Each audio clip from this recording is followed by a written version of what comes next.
Hey, say something. You can hear me, can't you? My mother-in-law and husband are in the same living room, but they act as if they can't hear me. Hey, Mom, do you hear something? What? I don't hear a thing. Seeing the two of them giggling and laughing, I held back my tears, packed up my belongings, and ran out of my parents-in-law's house. My name is Miranda. I'm 42 years old. And I'm feeling very good after my boss took me to an expensive Italian restaurant. I was in hell until 5 years ago. I was living with my husband Frank. I met Frank on a blind date and we became friends because we were the same age and could talk normally without generation gap. I naturally made a promise for a second date. At first, I was worried about the blind date, but now, thinking back, I'm glad I went. Because I met you, Miranda. I blushed like a young girl. We had been dating for 6 months, and Frank proposed to me, and I accepted. Frank's parents had told him that it was time for us to get married, and I had been told by my father that I should get myself married. So I was open to the idea of marriage. Then, about a month after we got married, he said to me, "Sorry, Miranda. I got drunk the other night after a drinking party. Then someone stole my wallet and used my credit card. I can't even pay rent now. So let's live with my mom," Frank said to me as he got down on his knees. I was really surprised by his confession. When I didn't hear back from Frank after he went drinking, I went to look for him and found him sitting and sleeping in a corner of an alley near our apartment. I guess he must have had his wallet stolen before I found him. But this was the first time hearing about him having his wallet stolen. But living at your parents' house? All of a sudden. I can just pay the rent, can I? I said. Frank shook his head. Do you know the monthly rent for this house? There's no way you can afford it. I was caught off guard by Frank's words. The rent for this apartment is not that expensive. I think it was less than $800. So why does he think I can't afford the rent? Maybe Frank is the one who thinks that I cannot pay the rent. Frank must not know how much money I make. But I didn't have time to correct him about my earnings. I've already told my mom that we're going to live there. So you don't have to worry about anything. What? You've already told her? Before even consulting me about it, my husband had been moving forward with the idea of moving in with his mother. I felt like I was going to lose consciousness. I'm not that good with dealing with my mother-in-law. The first time Frank took me to his house, I told her about my university and where my parents worked. Then, she sighed loudly and said, "What's wrong with you? Frank has chosen a very ordinary woman," she said in a loud voice.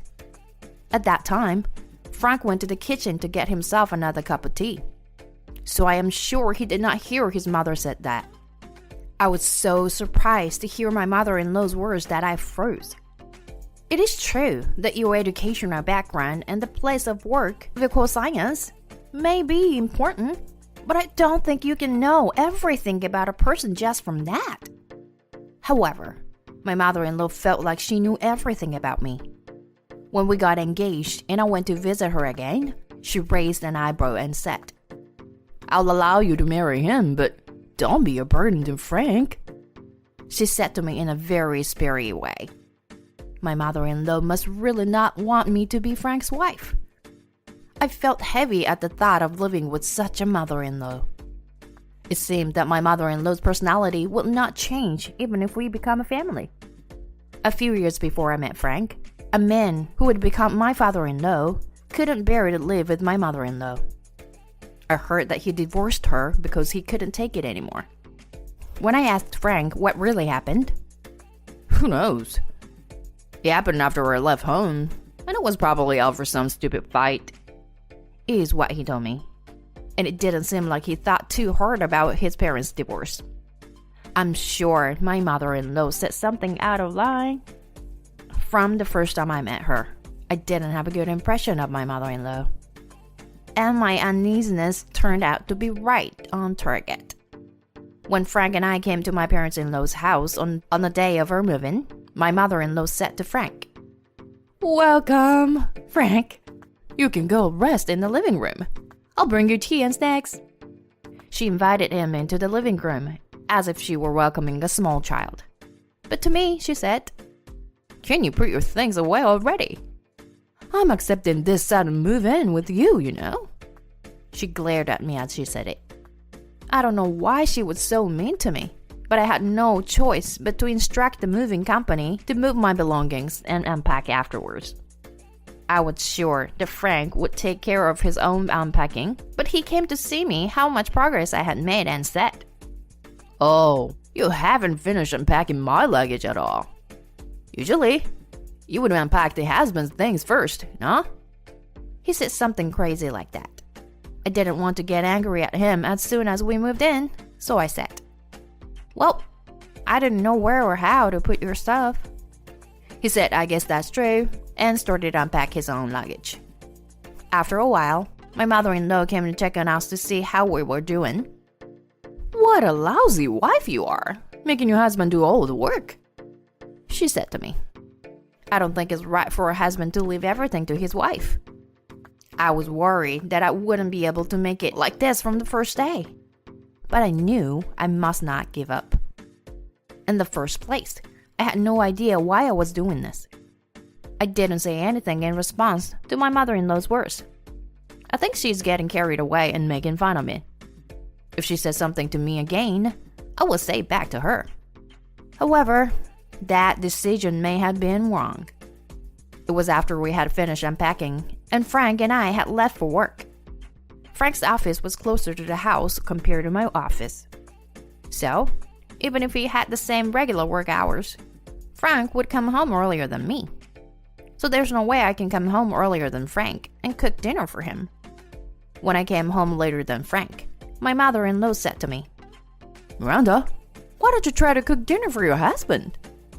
Shouldn't you be home by the time he gets home? And have dinner ready?" She stood at the door and started to lecture me. I was not even allowed to take off my shoes to go up to the house. So this time, I thought I had to tell my mother-in-law, "Sarah, I work too. I am a full-time employee like Frank. I work at the same time as Frank, but my workplace is further away. If we finish work at the same time, it is impossible for me to come home earlier than Frank." I told my mother-in-law that so as not to get emotional. Then, my mother-in-law couldn't say anything back to me. She turned red and retreated to the living room. I sighed and took off my shoes and went into the house. That was when Frank and my mother-in-law started to ignore me. At first, I thought they just didn't hear me. If I said something for a second time and spoke a little louder, they both responded, and we were able to have a conversation about the important things. However, after 6 months or a year of such a situation, even I realized that something was wrong. "Frank, are you and your mother avoiding me?" When I asked him this when I was alone with Frank, he looked at me annoyed. "How can that be? Why would anyone avoid their family? Aren't you just imagining things?" He said, I hope that it was just my imagination. But since then, Frank and my mother-in-law's ignoring became blatant. "Frank, about this month's bills." Frank ignores me even when I talk to him. I raised my voice to ask him if he didn't hear me, but then he would get up from his seat and go to his room. Even to my mother-in-law, "Sarah, about today's dinner?" But she would stare at the TV screen and would not look at me. I called out to her repeatedly, and my mother-in-law turned up the volume on the TV to drown out my voice. The TV was so loud that I held my ears and ran away. This kept happening, and I kept thinking, why in the world is this happening? Did I do something wrong? I was depressed for days. I still did all the household chores such as laundry, cleaning, cooking, and such. My mother-in-law did the housework when I was not around, and I think we had a functioning household that was at least livable. If I just spent my time without saying a word, surely we would both learn to talk to each other properly. So I thought. And 2 years had passed since Frank and I came to live with his mother. I met someone from my work, and after listening to his story, a question came to my mind about Frank. I wanted to ask Frank about it, but he still did not respond my questions. Finally, I got impatient and said, "Hey, say something. It's not like you can't hear me." Frank and my mother-in-law are both in the same living room. It's not like they can't hear me. Hey, Mom, can you hear anything? What? I don't hear anything. They laughed without looking at me. That's when I realized, oh, these people just want to hurt me. This is not my family anymore. With that thought in mind, I packed up my belongings and left the house. When I left the divorce papers which I had signed, but when I went to the city office a short time later to check, I found that the divorce papers had been filed immediately after that, and I had returned to being single. After fleeing my husband and his mother, I decided to go back to my parents' house to heal my broken heart. I didn't like the idea of Frank knowing where I worked, so I took the plunge and changed jobs. And when my life had settled down, I moved out of my parents' house and started living on my own. I met the man of my dream at my new job. The man I met was Jim. And we first met at a coffee shop that was in the same building as my workplace. He dropped his wallet while he was paying the bill in the coffee shop, and I joined him in line to pick up the coins that had fallen out of his wallet. He then said thank you to me and bought me the coffee I was about to order. We didn't know each other's name at the time, and I thought we would never see each other again. But then, he and I ran into each other again at work. I thought this was a great coincidence, and after work I told him, "Thank you for your coffee," I said. And he shook his head in a panic. "You're the one who helped me, so you don't have to thank me," he said. After 3 years of such coincidence, Jim finally said to me, "I'd like to date you. If it's okay with you?" He confessed to me, and I told him yes.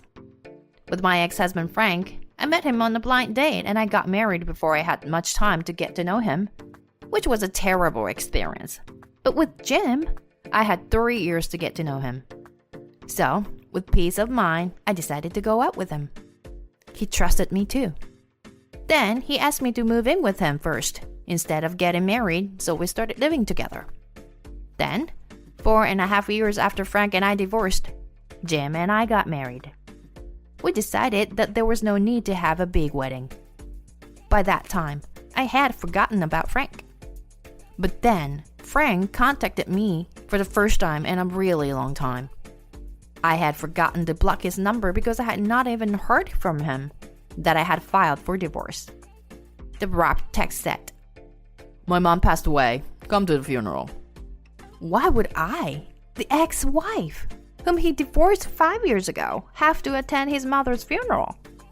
I told this to Jim, my now husband, with a quizzical look on my face.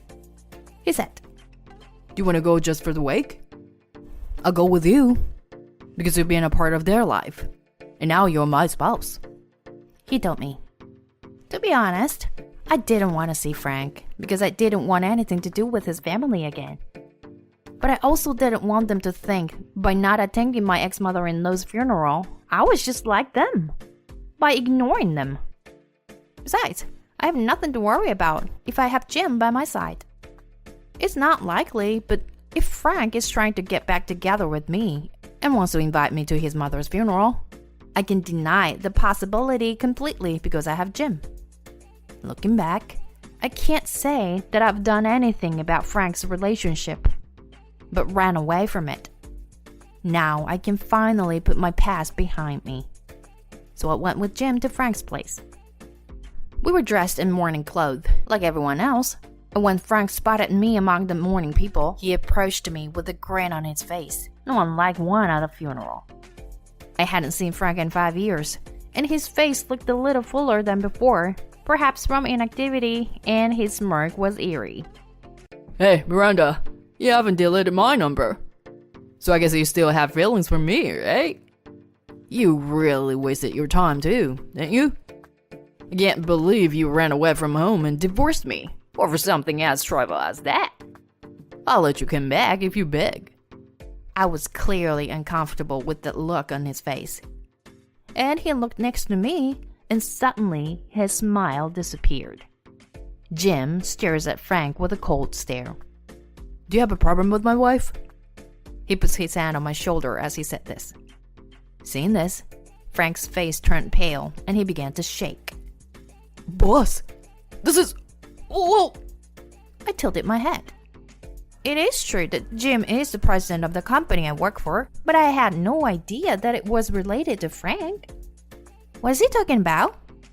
I looked at Jim and he said, Actually, I didn't say anything to you, but I did look into your ex-husband to see what he did to you.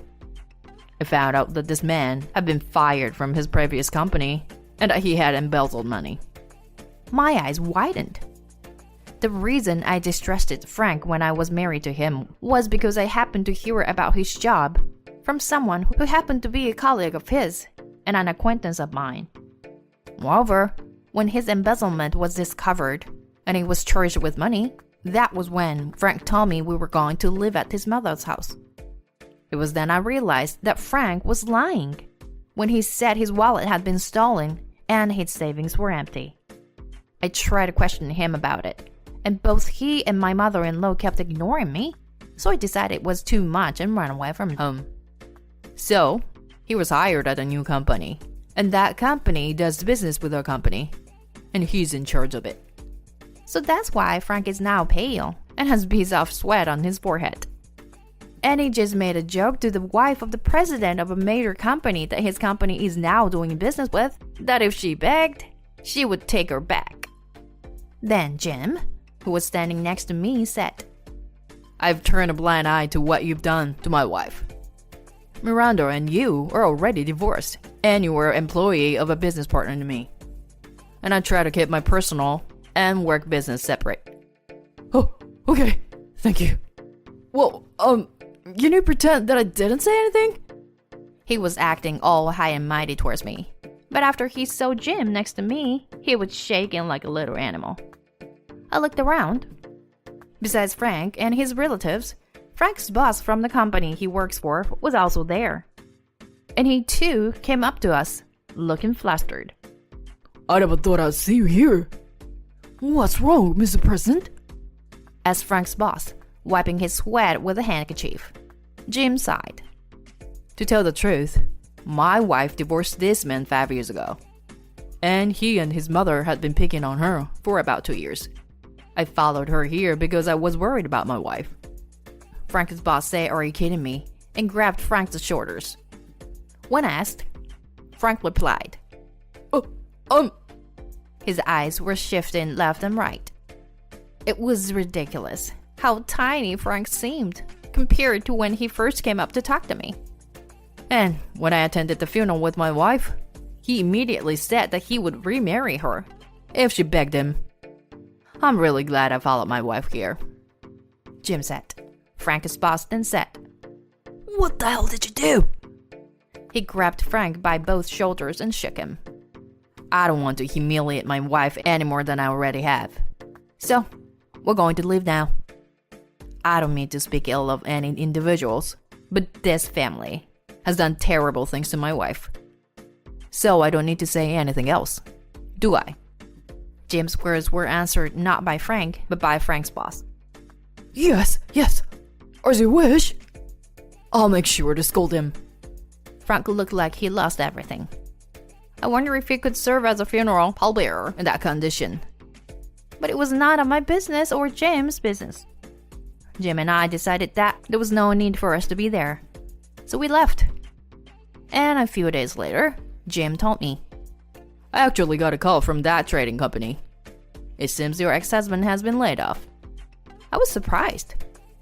Fired? I thought you didn't take personal feelings into your business. I did, but it seems they didn't. I didn't say anything, but I got a call that he was fired. His boss said he was sorry for making you feel uncomfortable too.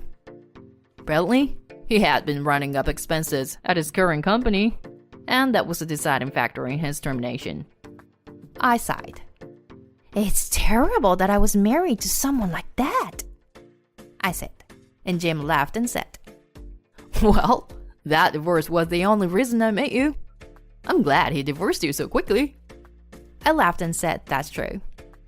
Later, I heard through the grapevine that Frank was thinking of storming into my parents' house. But my parents' house had been torn down several years before, and my parents had moved to another place where a new house had been built. When you see a new house, you usually expect to find another family living there. But Frank thought that Jim and I were living there, so he started banging on the door in the middle of the night screaming. Miranda, I lost everything because of you. You're responsible for this. You better pay me. That was apparently what he was saying. The residents of the house immediately reported the incident, and he was taken away by the police. Apparently, Frank and his mother-in-law were not well liked among their relatives because of their bad character, and no one wanted to help Frank. One day, one of his relatives saw him standing in line at a soup kitchen, but he was so disfigured that they were not sure if it was him or not. I guess he's getting what he deserves for neglecting people's hurts. As for me, I have forgotten about him, and I'm now building a happy home with my kind husband.